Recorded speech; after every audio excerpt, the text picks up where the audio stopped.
Assalamualaikum warahmatullahi wabarakatuh. Perkenalkan, nama saya Novi Zaratul Hasanah dengan NIM 21041000149, Fakultas Ilmu Pendidikan, Prodi Pendidikan Biologi, Universitas Kyai Haji Abdul Wahab Hasbulo. Di sini saya akan menjelaskan tentang sistem genitalia untuk memenuhi tugas dari struktur perkembangan hewan, di mana ada 3 penjelasan, yaitu yang pertama penjelasan tentang organ reproduksi pria dan wanita, kemudian yang kedua ada proses menstruasi, dan yang terakhir yaitu proses fertilisasi. Baiklah, untuk yang pertama yaitu sistem reproduksi pria dan wanita. Ini saya akan membahas untuk yang pria terlebih dahulu, yaitu ada beberapa bagian. Yang pertama yaitu testis, atau bagian yang berbentuk seperti bulat telur yang tersimpan di dalam skrotum. Skrotum sendiri yaitu bagian seperti kantung yang di dalamnya terdapat testis dan berfungsi menjaga suhu testis agar sesuai untuk produksi sperma. Dan testis ini berfungsi untuk memproduksi sperma dan hormon testosteron. Kemudian ada vas deferens, yaitu saluran panjang yang mengarah ke atas dan merupakan lanjutan dari epididymis, berfungsi untuk menghubungkan epididymis dan uretra. Kemudian ada prostat, yaitu bagian yang terletak di bawah kantung kemih dan berfungsi untuk menghasilkan cairan yang bersifat asam. Kemudian ada vesikula seminalis, yaitu bagian yang berbentuk seperti kantung kecil, berukuran lebih kurang 5 cm dan terletak di belakang kantung kemih, berfungsi menghasilkan zat-zat yang diperlukan untuk perkembangan sperma. Kemudian ada bladder atau kantung kemih, dan ini berfungsi untuk menampung urin yang diproduksi oleh ginjal sebelum dikeluarkan. Kemudian ada uretra, yaitu saluran yang terdapat di dalam penis, merupakan akhir dari saluran reproduksi dan berfungsi sebagai saluran keluarnya sperma dan urin. Kemudian ada penis, yaitu bagian luar organ reproduksi laki-laki yang berfungsi sebagai saluran kencing atau urin dan saluran sperma. Kemudian yang terakhir yaitu epididymis, yaitu saluran yang keluar dari testis yang berbentuk seperti tanda koma dengan ukuran lebih kurang 4 cm yang berfungsi sebagai tempat penyimpanan sperma sementara. Untuk yang kedua yaitu sistem reproduksi wanita, yaitu bagian yang pertama ada endometrium, yaitu lapisan terdalam dari rahim, di mana endometrium ini menjadi tempat menempelnya ovum yang telah dibuahi. Kemudian ada ovari atau ovarium, disebut juga indung telur, yaitu kelenjar kelamin yang berfungsi memproduksi sel telur dan mengeluarkan hormon. Kemudian ada tuba Fallopi, yaitu saluran dengan panjang sekitar 10-13 cm dan diameter sekitar 1 cm yang menghubungkan antara indung telur atau ovarium dan rahim. Saluran ini berfungsi sebagai tempat berjalannya sel telur dari ovarium menuju rahim saat ovulasi dan sebagai tempat pertemuan sel telur dengan sperma saat proses pembuahan. Kemudian ada uterus, yaitu salah satu organ sistem reproduksi wanita yang berfungsi untuk menampung sel telur yang telah dibuahi. Kemudian ada fimbriae yang merupakan serabut atau silia lembut yang terdapat di bagian pangkal ovarium yang berdekatan dengan ujung saluran oviduk. Fimbriae berfungsi untuk menangkap sel ovum yang telah matang yang dikeluarkan oleh ovarium. Kemudian ada serviks, yaitu bagian bawah rahim yang terhubung ke vagina dan berfungsi untuk memproduksi lendir atau mukus. Lendir ini membantu menyalurkan sperma dari vagina ke rahim saat berhubungan seksual. Dan yang terakhir yaitu vagina, adalah bagian dari sistem reproduksi wanita yang berfungsi sebagai saluran penghubung ke rahim dengan labia dan vulva sebagai jalan masuknya. Di ujung dalam vagina terhubung langsung dengan serviks atau leher rahim, dan vagina digunakan tubuh untuk mengeluarkan menstruasi yang berawal dari rahim. Baik, untuk pembahasan yang kedua yaitu Proses menstruasi. Sebelum itu, menstruasi itu apa?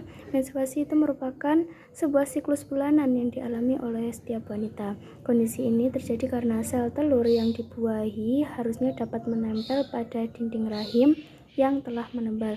Namun, karena tidak ada pembuahan yang terjadi, dinding rahim yang telah menebal akhirnya meluruh dan menimbulkan darah menstruasi.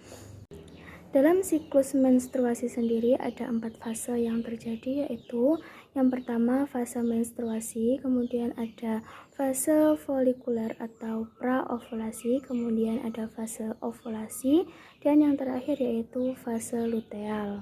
Fase yang pertama yaitu fase menstruasi. Fase menstruasi adalah tahap pertama dari siklus haid setiap bulannya. Fase ini dimulai ketika sel telur yang dikeluarkan ovarium dari siklus sebelumnya tidak dibuahi. Hal ini membuat kadar estrogen dan progesteron turun. Lapisan rahim yang menebal sudah dipersiapkan untuk mendukung kehamilan pun tak lagi dibutuhkan. Akhirnya lapisan rahim ini luruh dan keluar dalam bentuk darah yang disebut dengan menstruasi. Kemudian yang kedua yaitu fase folikuler atau fase praovulasi. Fase ini dimulai di hari pertama haid, di mana di saat itu hormon perangsang folikel atau FSH mulai meningkat. Kondisi ini dimulai ketika hipotalamus mengirimkan sinyal ke kelenjar pituitari dan melepas zat kimia yang disebut dengan hormon pelepas gonadotropin atau GnRH. Hormon ini mendorong kelenjar hipofisis untuk menghasilkan peningkatan kadar hormon lutein atau LH dan FSH. FSH sendiri bertugas merangsang indung telur menghasilkan 2-20 kantong kecil yang disebut folikel. Setiap folikel sendiri mengandung sel telur yang belum matang. Dalam prosesnya, hanya sel telur yang paling sehatlah yang akhirnya akan matang. Sementara sisa folikel yang lain akan diserap kembali ke dalam tubuh. Fase yang ketiga yaitu fase ovulasi. Meningkatnya kadar estrogen selama fase folikel atau praovulasi memicu kelenjar pituitari untuk melepaskan hormon luteinizing atau LH. Dan di fase inilah proses ovulasi dimulai. Ovulasi adalah proses ketika ovarium melepaskan satu sel telur yang matang. Telur ini kemudian bergerak ke tuba falopi menuju rahim untuk dibuahi oleh sperma, dan masa hidup sel telur biasanya hanya sekitar 24 jam untuk sampai bertemu sperma. Dan fase yang terakhir yaitu fase luteal, yaitu dimana saat folikel melepaskan telurnya, bentuknya berubah menjadi corpus luteum. Corpus luteum melepaskan hormon progesteron dan estrogen. Peningkatan hormon di fase keempat menstruasi ini berfungsi menjaga lapisan rahim tebal dan siap untuk ditanamkan telur yang telah dibuahi. Jika positif hamil, tubuh akan menghasilkan human chorionic gonadotropin atau HCG. Hormon ini membantu menjaga korpus luteum dan menjaga agar lapisan rahim tetap tebal seterusnya. Namun, jika Anda tidak hamil, korpus luteum akan menyusut dan diserap oleh lapisan rahim. Kemudian, kadar estrogen dan progesteron akan perlahan menurun, membuat lapisan rahim akhirnya melepas dan meluruh. Untuk pembahasan yang ketiga yaitu proses fertilisasi. Fertilisasi atau pembuahan adalah proses peleburan antara satu sel sperma dan satu sel ovum yang sudah matang. Sebelum terjadi proses pembuahan, terjadi beberapa proses, yaitu ovum yang telah masak akan keluar dari ovarium. Proses tersebut dinamakan ovulasi. Ovum yang telah masak tersebut akan masuk ke saluran falopi.